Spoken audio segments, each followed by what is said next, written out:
Selamat siang, Pak. Salam sejahtera bagi kita semua. Kami dari kelompok 26 akan mempresentasikan tugas Pancasila kami dengan topik Pancasila sebagai dasar negara Republik Indonesia. Sebelum itu, kami akan memperkenalkan diri kami. Perkenalkan, nama saya Yeni Angelita Gurning dengan NIM 1142304 dengan teman saya. Perkenalkan Pak, nama saya Grace Anggreni Mani dengan NIM 1142306. Perkenalkan, nama saya Gisela Putri Febrisya Berutarigan dengan NIM 114230661. Perkenalkan Pak, saya Monika Romoli Manik dengan NIM 114230662. Perkenalkan Pak, nama saya Joria Siombing dengan NIM 114230663. Kenalkan Pak, nama saya Marieta Goreti Nenggolan dengan NIM 1142305. Perkenalkan Pak, nama saya Stefani Margarita Raja Guguk dengan NIM 114230666. Saya Hana Raja Guguk dengan NIM 114230667. Dan saya Pak Alfredo Benaya dengan NIM 114230988. Baik, selanjutnya dapat kita lihat daftar isi, di mana ada 6 topik yang akan kami jelaskan.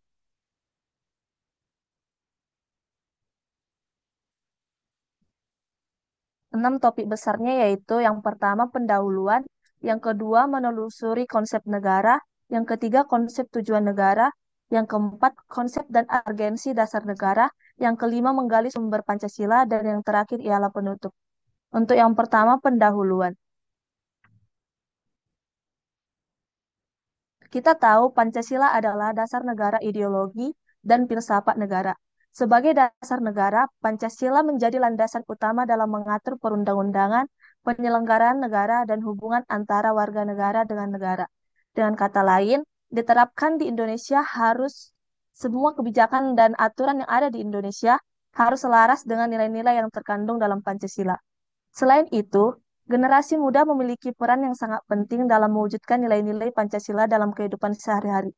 Sebagai penerus bangsa, generasi muda diharapkan tidak hanya memahami, tetapi juga mengamalkan Pancasila dalam sikap dan perilaku mereka. Hal ini penting agar nilai-nilai Pancasila tetap relevan dan menjadi pedoman dalam menghadapi berbagai tantangan zaman. Selanjutnya akan dijelaskan oleh teman saya, Gracia. Selanjutnya yaitu konsep negara. Negara kita dibentuk untuk memenuhi kebutuhan masyarakat dan menciptakan ketertiban.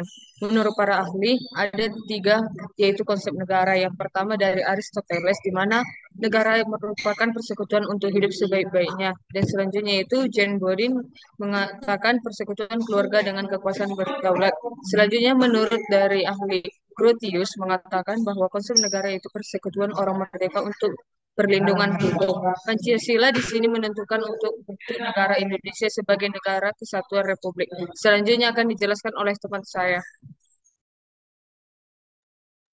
Di sini saya akan menjelaskan tujuan negara merupakan prinsip dasar yang menjadi arah kebijakan suatu pemerintahan.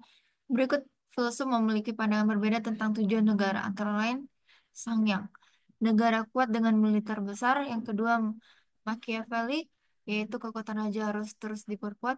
Yang ketiga,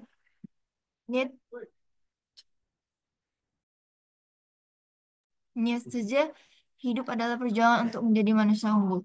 Pancasila mengarahkan tujuan negara Indonesia pada keadilan sosial dan kesejahteraan. Terima kasih. Baik Pak, yang selanjutnya saya akan menjelaskan mengenai urgensi dasar negara. Di sini kami melampirkan ada tiga urgensi dasar negara. Yang pertama adalah dasar negara menjadi landasan hukum dan kebijakan negara. Yang kedua merupakan Pancasila sebagai dasar negara, menentukan arah hukum dan peraturan. Lalu yang ketiga adalah norma dasar yang bersifat tetap, sementara peraturan dapat berubah sesuai zaman. Selanjutnya yaitu sumber yuridis Pancasila. Pancasila sebagai dasar negara tercantum di dalam yang pertama yaitu pembukaan Undang-Undang Dasar 1945, yang kedua yaitu ketetapan MPR nomor 18 garing MPR garing 1998, yang ketiga ada itu Undang-Undang nomor 12 tahun 2011 tentang perencanaan tentang pembentukan peraturan perundang-undangan. Semua peraturan harus sesuai dengan nilai-nilai Pancasila. Selanjutnya itu pada sumber historis Pancasila. Pancasila lahir dari perumusan para pendiri bangsa dalam BPUPKI, di mana pada tanggal 1 Juni 1945, Soekarno menyampaikan Pancasila sebagai filosofis Groundlast. Dan yang kedua itu ada pada tanggal 22 Juni 1945, Piagam Jakarta sebagai rancangan awal pembukaan Undang-Undang Dasar 1945. Lalu pada 18 Agustus 1945, Pancasila disahkan dalam pembukaan Undang-Undang Dasar 1945.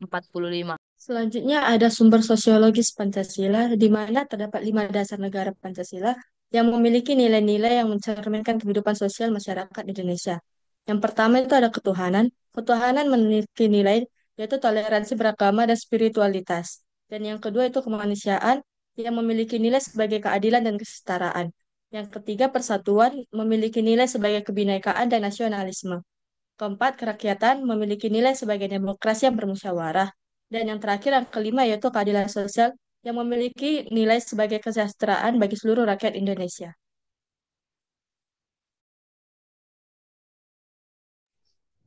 Selanjutnya, saya akan menjelaskan implementasi nilai Pancasila. Ada 5 contoh implementasi dalam kehidupan bernegara. Yang pertama, ketuhanan, yaitu kebebasan beragama dan saling menghormati. Yang kedua, kemanusiaan, bantuan sosial dan hak asasi manusia. Yang ketiga, persatuan, Bhinneka Tunggal Ika dalam keberagaman. Yang keempat, kerakyatan, pemilihan umum yang demokratis. Dan yang kelima adalah keadilan sosial, kesejahteraan, dan keadilan ekonomi. Selanjutnya untuk penutup Pak, yaitu Pancasila adalah dasar dan ideologi negara Indonesia. Sebagai generasi penerus, penting untuk memahami dan mengamalkan nilai-nilainya. Dan Pancasila menjadi pedoman dalam mewujudkan masyarakat yang adil dan makmur. Demikian Pak, hasil presentasi kami dari kelompok 26. Semoga dapat bermanfaat untuk kita dan semoga apa yang menjadi nilai-nilai dasar Pancasila dapat kita implementasikan dalam kehidupan kita sehari-hari, terutama dalam kita sebagai mahasiswa di Institut Teknologi. Terima kasih, Pak.